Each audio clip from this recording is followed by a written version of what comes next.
আসসালামু আলাইকুম।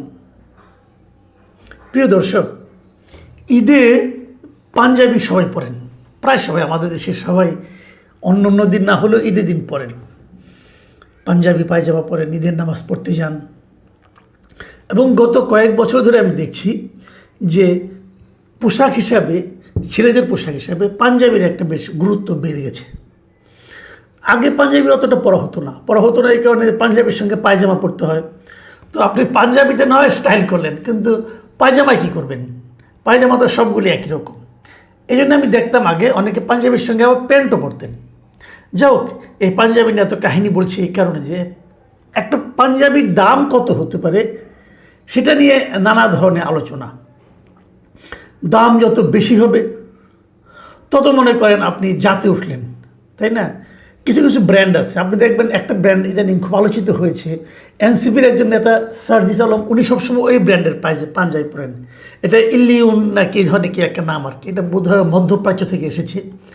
অনেক দাম এই পাঞ্জাবি, ৩,৯০০ কমে কোনো পাঞ্জাবি আছে বলে আমার জানা নাই, আমি যতটুকু দেখেছি আর কি। আর উপরের দিকে ৩০,০০০ ৩৫,০০০ টাকা পর্যন্ত এই পাঞ্জাবির দাম আছে। একজন একটা ট্যাগ দেখালো আমাকে, ওটার দাম তো আরও অনেক বেশি, কিন্তু এটা আমার কাছে বিশ্বাসযোগ্য মনে হয় নাই। এত দাম কী করে হয়? 79,000, ওটা বোধ হয় ঠিক না, আমি ঠিক জানি না। তবে 40 পর্যন্ত আমি নিজেই দেখেছি। তো এত দামি পাঞ্জাবি, তার মানে ইলিউনের পাঞ্জাবি যদি আপনি পরেন তাহলে বুঝতে হবে আপনার ক্রয় ক্ষমতা খুব ভালো, আপনার হাতে অগাধ টাকা আছে, আপনার একজন টাকাওয়ালার লোক, এটা আপনি প্রমাণ করতে পারবেন। এটাও কিন্তু অনেক সময় একটা মানে আপনার জাতে ওঠার অথবা ভাব দেখানোর একটা ব্যাপার হয়।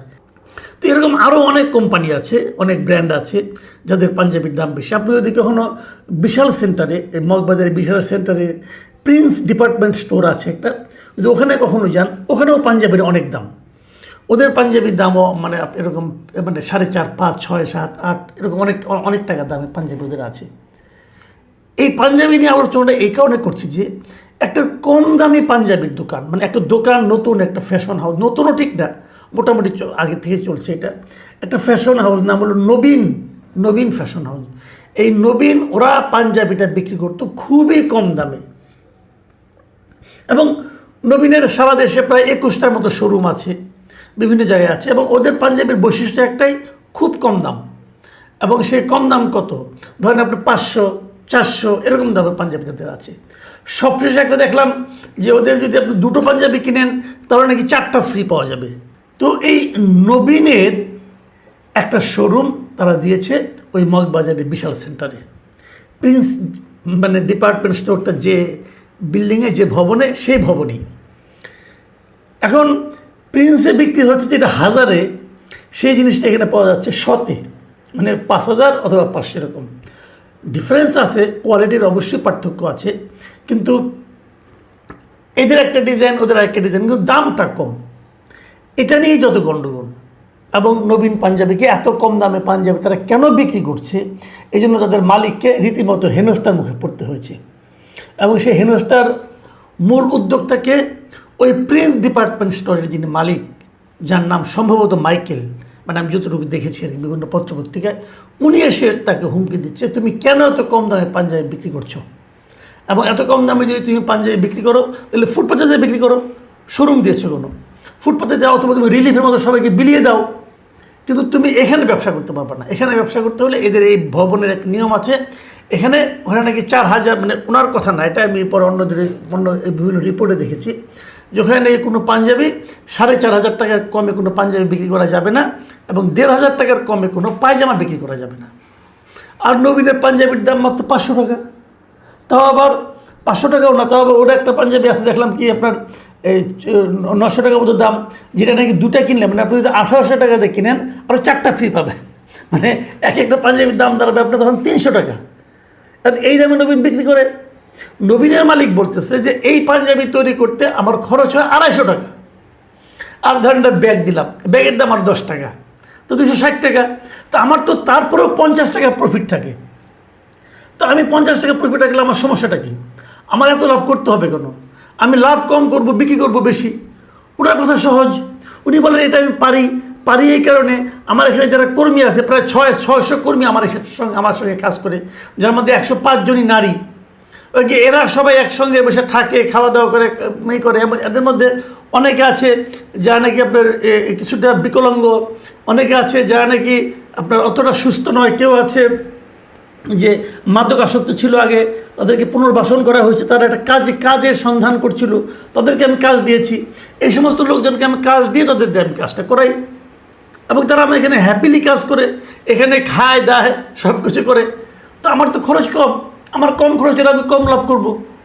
দেখেন নবীনের যে লজিকটা, এই লজিকটা কিন্তু আপনি উড়িয়ে দিতে পারবেন না। এখন প্রশ্ন হচ্ছে আশেপাশের যে দোকান আছে তাদের কী হবে? তারা যেটা বলতে যাচ্ছে যে আমি তো অনেক টাকা খরচ করে এখানে শোরুম নিয়েছি, আমার এনে ইনভেস্টমেন্ট বেশি, আমার কাপড়ের কোয়ালিটি, এখন আপনার কাপড়ের কোয়ালিটি ভালো, সে ঠিক আছে আমি মানলাম, কিন্তু ওই কোয়ালিটির দর্শক নিশ্চয়ই আপনার গ্রাহক নিশ্চয়ই আপনার এখানে যাবে, তারা কিনবে। তো নবীনের এখানে বেশি ভিড়, এটা আপনার সহ্য হচ্ছে না কেন? আপনার গ্রাহক যদি নবীনে আসে তাহলে আপনি নবীনের পথে আসেন। এটা তো ওপেন মার্কেট ইকোনমি, আপনি তো আরেকজনকে বিক্রিতে বাধা দিতে পারেন না। এটা হলো লজিকের কথা, কিন্তু ওনারা লজিক মানবেন কেন? কারণ ওনারা পাওয়ারফুল লোক। হাতিরঝিল থানা পুলিশে ডেকে এনেছে, ওসি আসছেন, ওসি এসে প্রথম ওই প্রিন্সের দোকানে যে বসেছেন, বসে তারপরে এসে ওনাকে হুমকি দিয়ে দোকান বন্ধ করে দিয়ে, পুলিশের উপস্থিতিতে ওনাকে হুমকি দেওয়া হয়েছে এবং দোকান বন্ধ করে দেওয়া হয়েছে। তাহলে কী দাঁড়ালো? পুলিশের ভূমিকাটা কী দাঁড়ালো? পুলিশের ভূমিকা হলো একজন লোক সৎভাবে ব্যবসা করছে, একজন লোক মানুষকে কম মূল্যে তাদের পছন্দ অনুযায়ী জিনিস সরবরাহ করছে, সেটাকে থামিয়ে দেওয়া। এটা কি পুলিশের কাজ বলেন? আর যে লোকটা বন্ধ করলেন মিস্টার মাইকেল, উনি নাকি নিজেকে বলেছেন, পরিচয় দিয়েছেন নাকি শুনলাম যে উনি নাকি প্রধানমন্ত্রীর খুব ঘনিষ্ঠ ব্যক্তি। উনি কি আসলে প্রধানমন্ত্রীর ঘনিষ্ঠ ব্যক্তি? আমার সন্দেহ আছে। আমার তো মনে হচ্ছে উনি প্রধানমন্ত্রীকে কয়েক দফা বিক্রি করে দিয়েছেন, এর মধ্যে আরও অনেক কাজে বিক্রি করেছেন, করে হয়তো সুবিধাও করেছেন, অতএব এখানেও করেছেন। এবং আমার ধারণা পুলিশকে ডেকে এনে প্রথম উনি প্রধানমন্ত্রীর সঙ্গে ওনার সম্পর্ক সেটা বিস্তারিত বর্ণনা করে পুলিশকেও প্রভাবিত করেছেন। এবং সেই পুলিশ নাকি এই নবীনের যিনি মালিক এনামুল হাসান নবীন, তাকে নাকি বলেছে যে উনি খুব পাওয়ারফুল লোক, ওনার অনেক দূর হাত, এখানে আমি কিছু বললে আমাকে এখান থেকে বদলি করে দেবে, অতএব আমি কিছু করতে পারবো না। এই যে এত আলাপ, এত কিছু, মোট ফলাফলটা কি? ঈদের আগের দিন এই যে প্রথম যেদিন ঘটনাগুলো ঘটলো, সেই ঘটনার একটা ভিডিও একজন ওখানে ক্রেতা ছিলেন, তিনি ছবিটা তুলে উনি সেটাকে ফেসবুকে দিয়ে দিয়েছিলেন। কিন্তু এই দেওয়ার পরেই যত আলোচনা, যত হয়েছে, এবং নবীনের ওই শোরুম কিন্তু আসলে বন্ধ করে দেওয়া হয়েছে, তালা মেরে দেওয়া হয়েছে, ঈদের আগের দিন বন্ধ করে দেওয়া হয়েছে।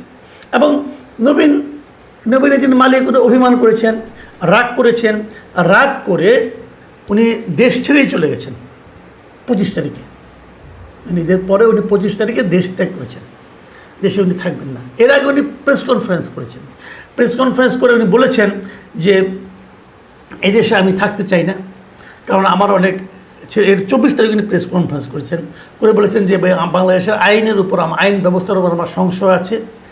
তারপরে উনি বলেছেন যে ওসির আচরণে আমি আরও ভীত হয়ে গেছি, এবং উনি বলেছেন যে আমি ওরা কিছু করতে পারবো না, পাঞ্জাবি বিক্রি করতে যে আমি জীবন দিতে পারবো না, আমার ছোট ছোট ছেলে মেয়ে আছে, তাদেরকে আমি এতিম করতে পারবো না।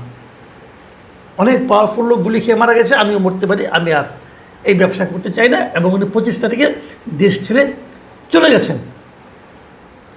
এরপরে মোটামুটি আরম্ভ হয়েছে রাজনীতি। মানে এর পর্যন্ত ঘটনা বললাম, রাজনীতিটা কি? এর মধ্যে দেখতে পেলাম একজন লোক ফেসবুকে, মিস্টার মোহাম্মদ খালিদুজ্জামান নামে এক ভদ্রলোক, ওনাকে আমি চিনি না, উনি একটা পোস্ট দিয়েছেন। সেই পোস্টে উনি নবীনকে একজন চতুর মানুষ হিসেবে উল্লেখ করছেন। তিনি বলছেন যে না, আবেগে ভাইসা লাভ নাই, নবীন চতুর মানুষ, সে নিজেকেই পরবর্তী প্রধানমন্ত্রী হিসেবে দেখতে চাইছেন। মুক্তিযুদ্ধ নিয়ে ওনার প্রশ্ন, ভিন্ন বার্তা, এগুলো দিয়েছেন। এবং ওটা দেওয়ার সঙ্গে সঙ্গে তিনি এই নবীন হাশিমির 2018 সালে একটা পোস্ট উনি শেয়ার করেছেন। 2018 সালে উনি খুঁজে বের করেছেন কেমনে কেমনে আমি জানি না। এবং সেই পোস্টটাতে ওখানে ওনার যে প্রোফাইল যেইটা আছে সেখানে লেখা আছে, প্রোফাইল ওনার ডিজিটাল ক্রিয়েটর নবীন হাশিমি, ওখানে লেখা আছে I am the next prime minister of Bangladesh ইনশাল্লাহ। উনি বাংলাদেশের পরবর্তী প্রধানমন্ত্রী হতে চান। তো হতেই পারে, এরকম উচ্চাকাঙ্ক্ষা থাকাটা তো অন্যায় কিছু না।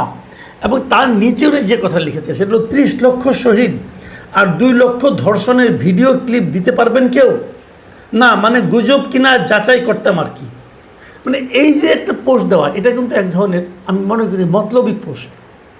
ভাই 30 লক্ষ শহীদ এবং 2 লক্ষ ধর্ষণ এবং শহীদের কেউ ভিডিও করে রাখে? এখন তো অনেক আধুনিক হয়ে গেছে, এখনই কি কেউ রাখে?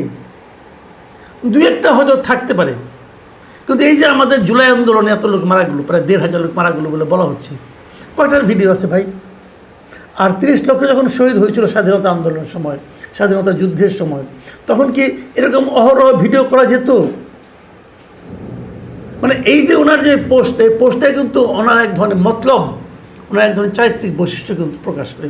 ঠিক এই জিনিসটাই